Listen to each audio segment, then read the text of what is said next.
Hello everyone, नमस्कार। स्वागत है पीडब्ल्यू ओनली आईएएस में। एक काफी इंपॉर्टेंट न्यूज आई ज्योग्राफी के एंगल से और आईआर के एंगल से। यहां पे क्या हुआ है, आपको याद होगा, ये ब्रिटेन एम्पायर हुआ करता था जो 17th 18th सेंचुरी में बहुत ज्यादा फ्लरिश किया है। अब ये जितना भी आपको वर्ल्ड मैप पे जो भी रेडिश पोर्शन दिख रहा है, ये सारा का सारा ब्रिटेन की सल्तनत होती थी, ब्रिटिश एम्पायर। और यूं कहा जाता था कि ब्रिटेन के एम्पायर पे कभी भी सूर्यास्त नहीं होता है। ये बात सच है कि आज भी अगर आप देखोगे तो ऐसी कॉलोनीज हैं ब्रिटेन के पास कि आज भी वो कहीं इंडियन ओशन में है, कहीं पैसिफिक ओशन में, कहीं ना कहीं पे, तो आज भी ये चीज होल्ड करती है ट्रू।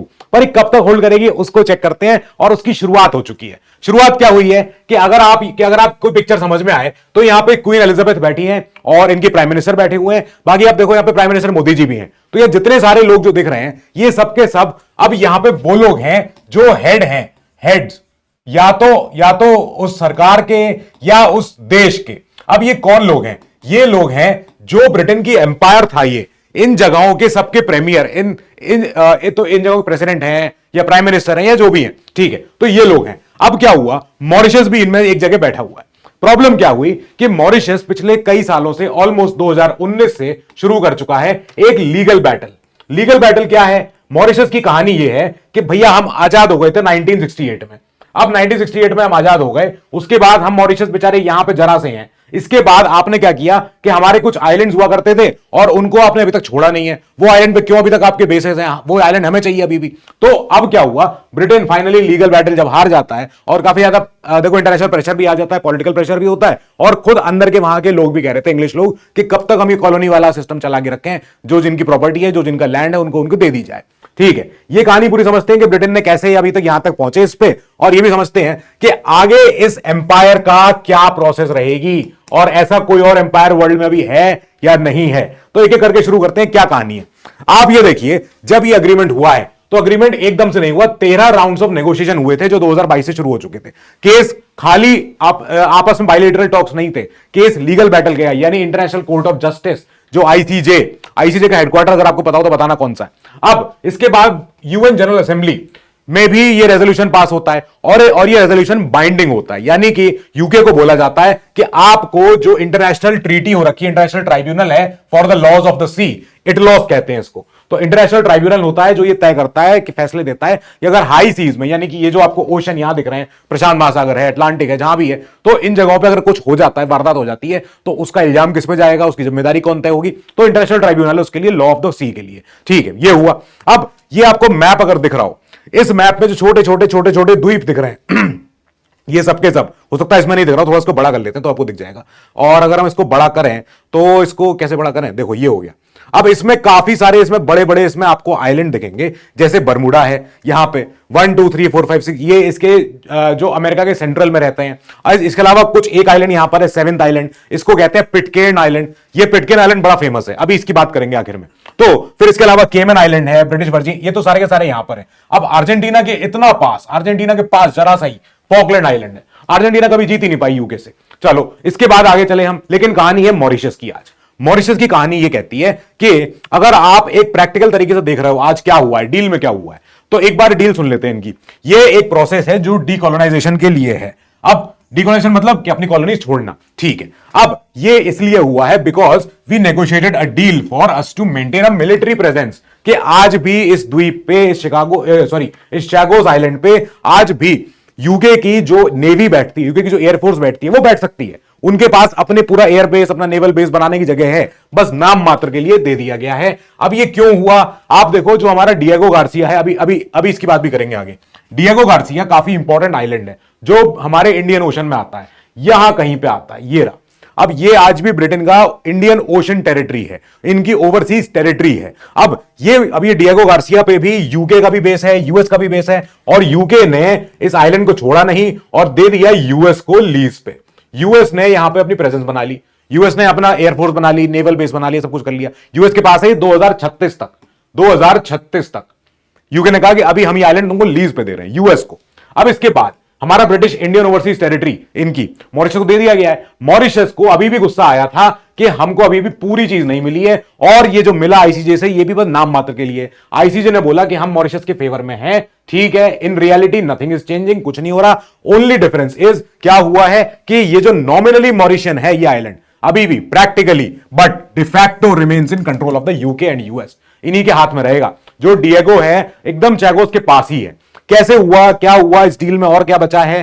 तो ब्रिटेन ने इस चैगोस आइलैंड को 1814 से इस पे कब्जा किया हुआ था, कॉलोनी था इनका, ठीक है। Separated the island from Mauritius. जब मॉरिशस आजाद हुआ 1968 में, 1968 में, तो उसके 3 साल पहले ही इन्होंने 1965 में तय कर लिया कि हम ये आइलैंड नहीं देने वाले। कौन सा आइलैंड? ये आप देखो यहां पे डिएगो गार्सिया छोटा सा बना हुआ है। आप देखो इंडिया के नीचे इतनी सी जगह पे, ये छोटी सी जगह को अगर आप जूम आउट करोगे, इसमें आपको एगमोंड आइलैंड दिखेगा, डिएगो गार्सिया दिखेगा। डिएगो गार्सिया यूके नहीं देने वाला क्योंकि उस पे यूएस का बेस है। अब यूएस जब आता है तो उन पे कोई रूल अप्लाई नहीं होता है। तो क्या हुआ कि डिएगो गार्सिया पे तो हमारा कंट्रोल है ही नहीं, इंडियन ओशन में भले ही है और मॉरिशस के पास है, लेकिन उस पर किसी यूएस के अलावा किसी का लेना देना नहीं है।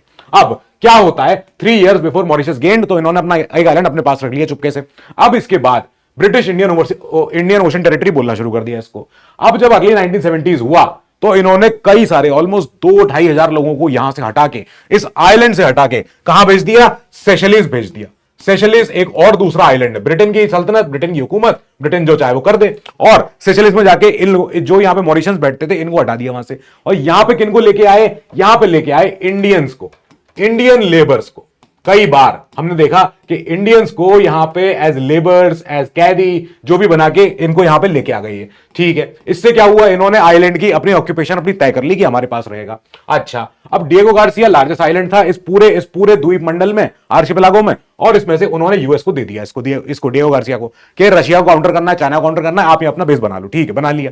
अब यहां पे यूएन जनरल असेंबली ने एक रेजोल्यूशन पास किया था 2019 में, और ब्रिटेन को बोला था मान जाओ, सुधर जाओ, हो गया जमाने, ये लद गए पुराने वाले, अब आप नहीं हो वो एम्पायर, दे दो इनको। तब तो इन्होंने कहा था कि आपने देखो पॉपुलेशन 2000 लोगों को हटा के वहां से रखा था, this was unfair, this was wrong, this was a human crime, नहीं होना चाहिए था ये। अब इसके बाद भी यूके फॉरेन मिनिस्ट्री ने कहा कि डिएगो गार्सिया की बात मत करना, वो नहीं देने वाले हम, कि हम लीज देंगे डिएगो गार्सिया की टू द यूएस, और 2036 तक ये लीज आगे जा रही है। अब कैंपेन फॉर मॉरिशियन सॉवरेंटी होता रहा, कैंपेन चल रहा है 2019 से 2022 में, वो आईसीजे चले गए, उसके बाद उन्होंने पूरा अपना आंदोलन किया। चलो ठीक है, आंदोलन का एक तौर क्या, एक तरीका क्या निकला कि जो मॉरिशियन एम्बेसडर थे, हैं मतलब जगदीश कुंजल जी, तो उन्होंने इस आइलैंड पे झंडा फहरा दिया था और अपनी कंट्री का फ्लैग फैला दिया कि अब ये मेरा है और इसको कोई हमसे कोई नहीं लेगा, ठीक है, ये बात हो गई। इसके बाद हम आगे चले, जो मेन मुद्दा है इस वीडियो का, कि ब्रिटेन एम्पायर पे जो कभी हम कहते हैं इस सल्तनत पे कभी सूर्यास्त नहीं होता है। Everything the light touches is our kingdom. कुछ भी हो जाए, यहां पे इनके इतने सारे इनकी प्रॉपर्टी हैं, इनके इतना सारा, इनके हर जगह पे आप देखो, पैसिफिक ओशन चले जाओ वहां भी है, आर्कटिक ओशन चले जाओ वहां भी है, यहां पे भी इंडियन ओशन में भी है, एंटार्क्टिक ओशन में भी है, फॉकलैंड आइलैंड, हर जगह इनके अपने सल्तनत है। दैट मींस इनके पास ऐसे आज भी 14 टेरिटरीज हैं, 14 टेरिटरीज। अब चलो एंटार्क्टिका को छोड़ देते हैं। एंटार्क्टिका पे किसी का बस नहीं होता, एंटार्क्टिका पे अपने अपने लोगों के साइंटिफिक बेसेस होते हैं, रिसर्च बेस होते हैं। तो आप बस 14 में से 13 तो गिन लो जो ऑफिशियल हैं, जो इनके आज भी हैं इनके पास। अब क्या होता है कि आप थोड़ा पीछे चलो इतिहास में, the sun never sets on all 14 British territories at once, कभी नहीं होता। और इवन 13, अगर if you don't count the जो इनके एंटार्क्टिक जो इनकी टेरिटरी है वो, क्योंकि एंटार्क्टिक में हमारी भी टेरिटरी है, एंटार्क्टिक में हर देश के अपने अपने रिसर्च बेस बने हुए हैं, ठीक है। However, if the UK loses one tiny territory, it will experience the first empire wide sunset, जो आएगा पता नहीं कब आएगा। क्यों? क्योंकि आप ये जो देख रहे हो ना स्पॉट, पिटकेर्न आइलैंड, ये पिटकेर्न आइलैंड पे कुल मिला के 40-50 लोग रहते हैं। अब इस आइलैंड पे अगर ये आइलैंड इनके हाथ से चला गया तो हो सकता है कि इनके ऊपर कभी एक समय आ जाए जब इनके ऊपर सूर्यास्त आ सकता है। एट प्रेजेंट नहीं आता है।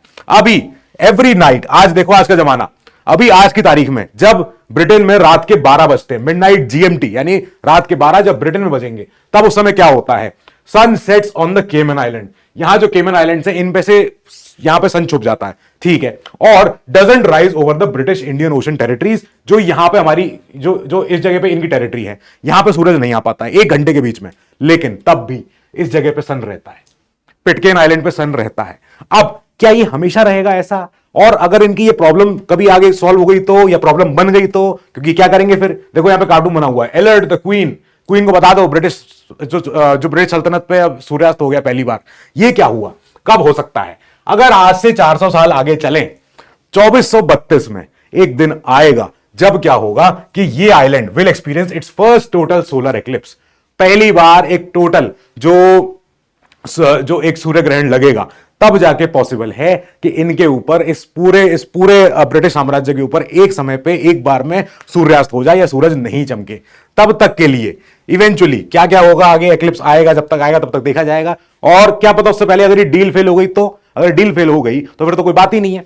नाउ आगे चलते हैं। ब्रिटेन का तो ठीक है, but what comes for French. आप देखो फ्रेंच, यहां पे जितने आपको लाल दिख रहे हैं दैट इज ब्रिटेन, जितने आपको ब्लू दिख रहे हैं दैट इज फ्रेंच। फ्रेंच में अगर आपको छोटे छोटे आपको देखें आइलैंड्स, यहां आइलैंड है, यहां आइलैंड है, यहां आइलैंड है, यहां फ्रेंच पोलिनेशिया है, ये भी है। तो ये सारे के सारे इनके फ्रेंच के भी अपने अपने आइलैंड्स हैं, और अभी फ्रेंच के आइलैंड्स को फ्रांस ही कंट्रोल करता है, फ्रांस उसको रेगुलेट करता है सारी चीज को। तो 21 मार्च 2026 को देखो, 2025 को देखो, ब्रिटेन के एम्पायर पे तो हो सकता है sun will finally set on the British empire, क्योंकि इस दिन इस रीजन में अगर सूर्यास्त रहा, इस रीजन में अगर नाइट रही, तो फिर उस समय ब्रिटेन के एम्पायर के ऊपर कोई अभी इस समय सूर्य प्रकाश नहीं आ पाएगा। चलो, ये तो एक फैक्चुअल डेटा था जो मुझे आपको देना था, ये तो दे दिया।